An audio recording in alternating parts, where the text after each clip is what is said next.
Most people get link building horribly wrong. They waste a ton of money, they get hung up on the wrong signals, or they just give up completely because they're petrified of making a mistake and tanking their website. And so in today's video, I want to give you the only rule you need to follow for building backlinks. This is going to make things so much easier. You can just think of this one simple thing and everything else is going to fall into place and actually deliver you results for your link building campaigns, whether you're doing this yourself for your own business or if you've got your own SEO clients. Here it is, the rule you need to follow for building backlinks. Now, most people are worrying about the wrong things when they're building links. They start often thinking way too much about domain authority, domain ranking, whatever you want to call it, across these metrics from outside tools like SEMrush, Moz, Ahrefs. And while those can be useful as indicators, they certainly shouldn't be taken at first glance when you're building your links, because they can be inflated, they can be manipulated, and at the end of the day, they a lot of the time they don't really mean anything. They don't actually, Google doesn't use them to pass any authority or relevance to your site. They're just a vanity metric for a lot of cases. So you can end up with worthless links that have high DR and high DA ratings. And that ends up in wasting your money on ineffective links if you're using the wrong metrics and the wrong indicators to try and decipher what's a good site and what's a bad website. And people get so hung up on this, they waste so much time and money worrying about finding the perfect backlink or the perfect website that they never actually get anywhere with their link building, or they go the other way and they just fill it with trash. And in a world when we're trying to build a brand online and we're trying to not just build websites, but build entities and brands that Google and the rest of the web is going to enjoy, a lot of people are just surrounding their brand with junk backlinks and junk content on those links. Most people are just looking at, oh, I just want a site with DA or DR that's high, that's relevant to my site. And I'm just going to go to ChatGPT and we're just going to pump out content and we're just going to write a 500-word post, get the link, and publish it, and that's good enough. That's enough to build authority. So they go to ChatGPT and they say something like, best ski resorts in France, write me a 500-word blog post, and they get ChatGPT to write them something generic and whatever. It doesn't really matter because it's going on someone else's site and I just want to work with speed. It's also a pretty rubbish prompt as well, which is actually why I've put together all of my best SEO AI prompts for ChatGPT. I think there's over 83 of them in this document to help get better results and outputs for your marketing work with ChatGPT. If you want that, there's a link in the comments where you can go and download it for free as well. So what should you be doing instead? What should you be following instead? Well, you need to be thinking this one thing: rank your backlinks. That's all I want you to think about when you're building backlinks, because this is going to take care of everything else. It's going to stop you worrying about DA and chat GPT generated slop and actually build effective link campaigns for you. But what does this all mean?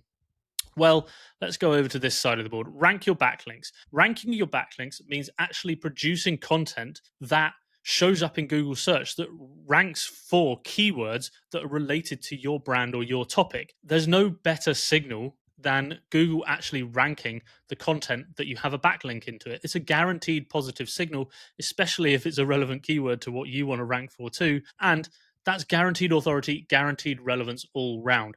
So when you're writing your content, your guest posts, or getting your link insertions and your niche edits, I want you to think about, actually, can I rank this blog post or this link on Google? And you'll start to see whether things are good or not, and whether they're working, because you'll actually start to see in your keyword research tools, you'll see the pages that your links are on actually generating keywords. You also might see, if you go into your analytics and look at where your traffic is coming from, you'll start to see referrals from websites where you have guest posts and links from. You'll actually see that users are clicking through to your website and actually following your links, which is kind of exactly, it's an added bonus that most people don't aim for, but it's a clear signal that what you're doing is working and it's bringing relevant traffic and relevant signals to your website. And when I said, oh, don't worry about DA and DR and avoiding spam and link farms and all this sort of stuff, if you're thinking about ranking your guest posts, then it kind of takes care of worrying about the authority of a site and avoiding spam spammy sites like link farms, because if you're trying to rank a blog post,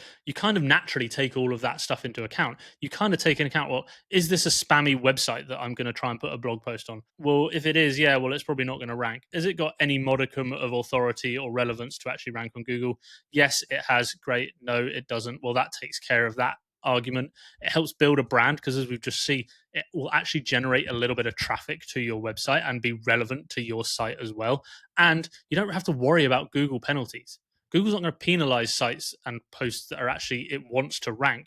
So it comes with all the benefits that you want to see or that you're trying to narrow down through search filters when you're building your guest posts and ranking them on Google. And actually, in a minute, I'll show you the actual banger tip how you can get even more out of your blog posts as we go.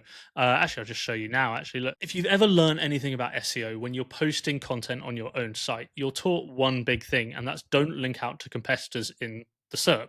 You don't want to link out to other pages that rank ahead of you or that you're competing with in search results from your blog post or page that you're trying to compete with, because you're sending signals to Google that actually I'm referencing this page, it's better than me, go there for information. So it's going to give it a signal to rank above your site. Now, if we take that rule and go back to our guest posting, we can flip that on its head.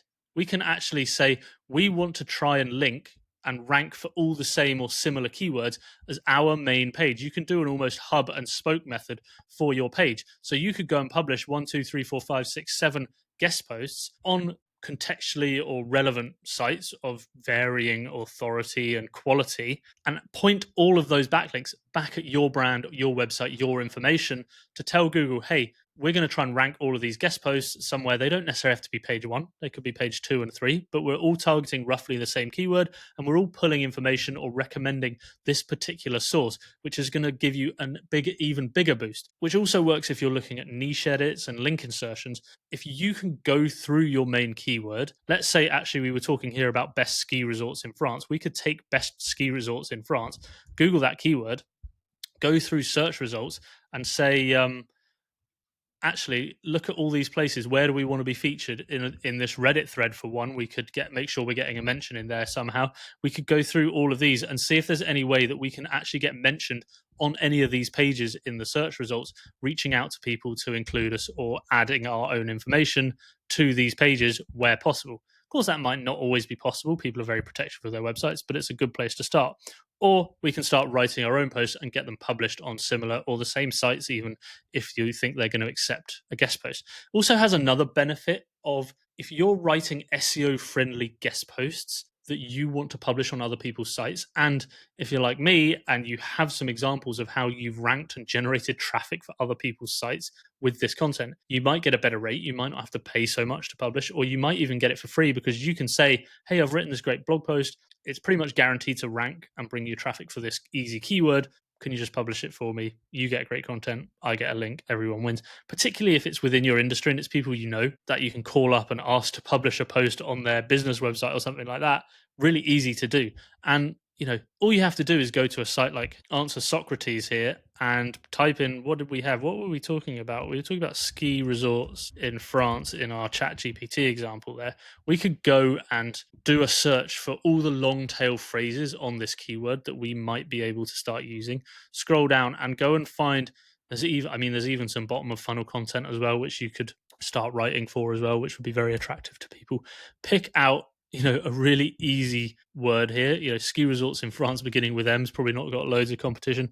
All sorts, ski resorts in France and Switzerland. Start writing content on that, or pick those keywords and pitch that as your keyword for your guest post. You can take that, and I did say before, don't just use AI slop generated from ChatGPT, but you can lean on AI to write your guest posts and just improve them from there. Use maybe a little human editing to speed up the process so you can actually get your guest posts out in less than half an hour, say.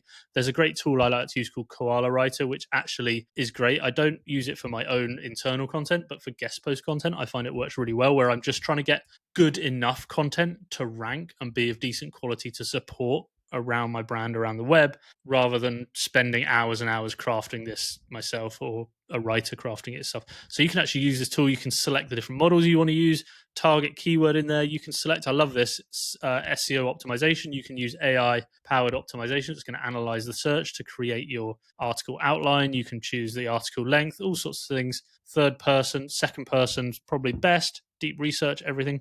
Now, I like to tick as well at the bottom, use outline editor and a few other options. But when you use the outline editor, it's actually going to give you a little look at the article first, so you can give it a little steer on how you want the article to look. Because sometimes, AI goes wild and goes completely in the wrong direction. But this is going to actually give you a little steer on how to write your guest post really, really quickly. And you can even put sections in if you want to mention something in particular. You can make sure those sections are included in relevant areas, whether it's brand mentions or best of listicles. So you can see here it's generated our outline with prompts throughout and everything. And it's probably pretty good, pretty ready to go.